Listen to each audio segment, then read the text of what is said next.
naman siguro masama kung ibabalik ko lang sa kanila kung ano natanggap ko mula sa kanila. Asa kaya si ate? Feeling ko wala naman siya eh. Ah, ano to? Diary niya? Naiwanan ng bukas. Basahin ko na nga lang. Dear Diary, ako nga pala si Alexa. Si Alexa, tamad pero gustong yumaman at gumanda. Ano ba yan? Nagkaaga pa eh. Takpang! Masyado kong pinaproblema tong mukha ko. Para pang isang malaking tigyabot ako sa mukha ng mundo. Wala na akong ginawa kundi mainggit.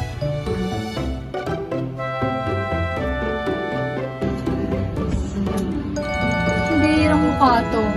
Kailan kaya gaganda? Tay, gumising ka na! Malilig ka na! Sabi ni Mama! Oo! Di naman ako masyadong focus sa ACADS. Pero I'm not that babagsaking student.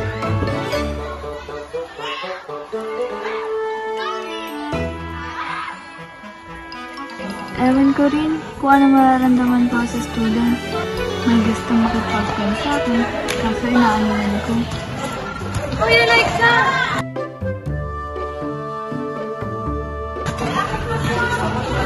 Okay na ako, kaya ano na ako kausapin? May mga mapangasar na emot din. Uy! Hindi mo sa akin! Till I had the biggest crush with the famous Crush Campus, Kyle Lorenzo.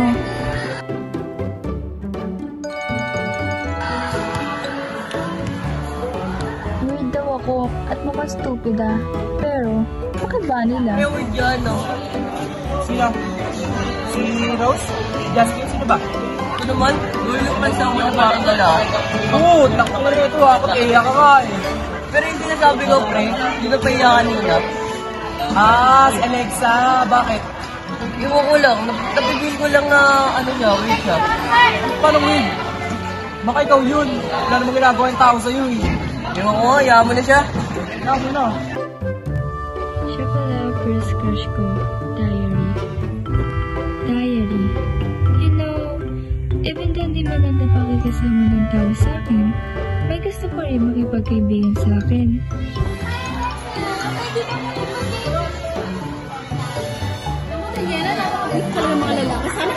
Yun ay si Lors.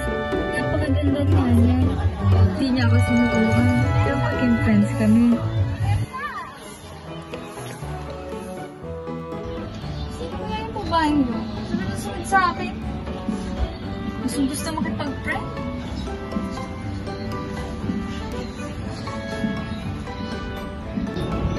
Kaya kung papasin kay Crushy Cakes. Sana talaga kumuha na lang ako nila Liza Soriano. Till one day, naisipan ko mag-post. Post ng pagmumukha ko.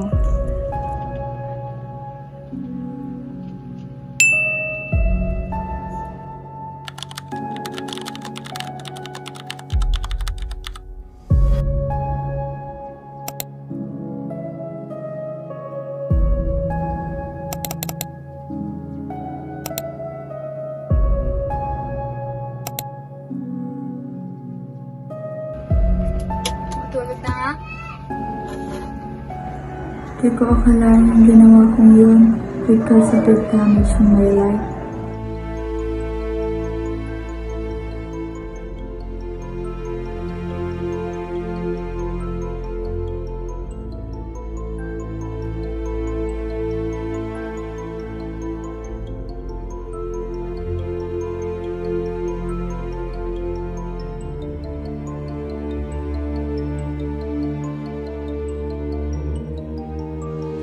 Wala akong pamali-mali na ganun pala yung mga thoughts nila sa akin.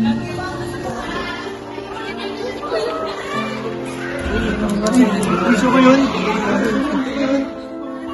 Gusto mo kapatid. Okay ka na? Baba, okay lang ako. Dami kasi namugas. Siguro mga insecure lang yun sila. Dami ako sila.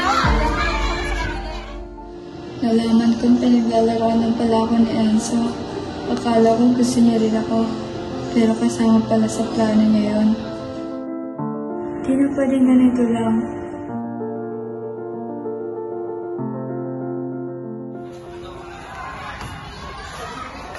Bridges! Alam mo ba, friend? Kakayarin si Alexis sa room siya kasi internet. Ganun talaga. Deserve na yun. Ang win-win niya kasi. Bagay. Ano ba? Nainlove ka sa'yo? Ewan, slight baka. Siguraduhin mo makaan sa'yo yun, ha? Batik yan! Tired. Kaya naman siguro masama ako. Kagati ako, diba?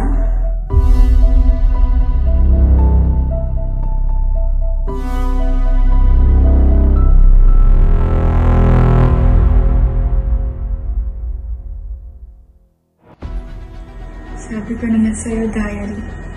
Minsan, di naman mas mong gumanti. Nanda ka, Lorenzo. I think I'm someone pwede mong pagkaroon. They crossed the line in me. Weird? Me? You were all psychopath. And so, am I? Diary. Pinuntahan ako ni Lord sa bahay dahil ilang araw na akong hindi napasok dahil sa pamamahiya sa akin ni Enzo. Pero, Flores didn't know where I was going. She's too innocent for this one.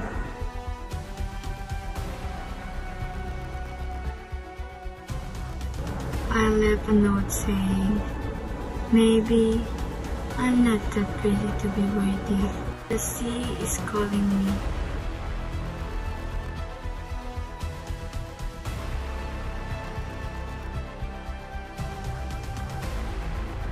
Alexa!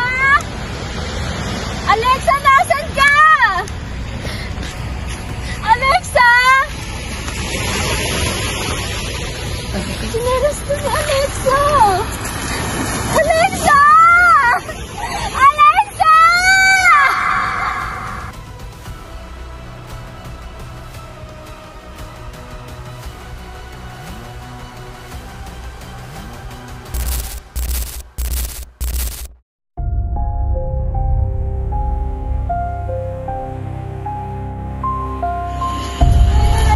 Ano ba? Ito na rin ang post nila mo sa atin. It's your fault eh. Siguro pinagkalap sa mga kaibigan mo na may something tayo. Masyado kang pilingera. Cheap girl. Teresa, let me explain.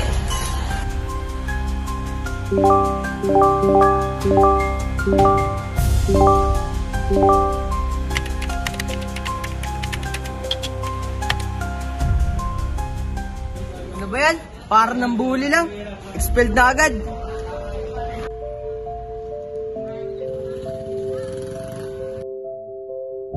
Long time no see. Enzo, how have you been?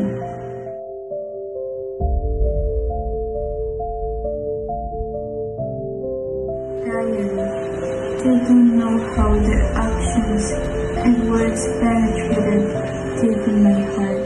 It made me like the evil one in this story. Uy, ano ginagawa mo dito? Andito ka pala. Bakit mo pinabasa to? Wala. Guys. In the end, I know revenge is a big time, but what they did was a big crime. Bullying someone online, it doesn't make you cool, but a fool. You'll only reap what you sow.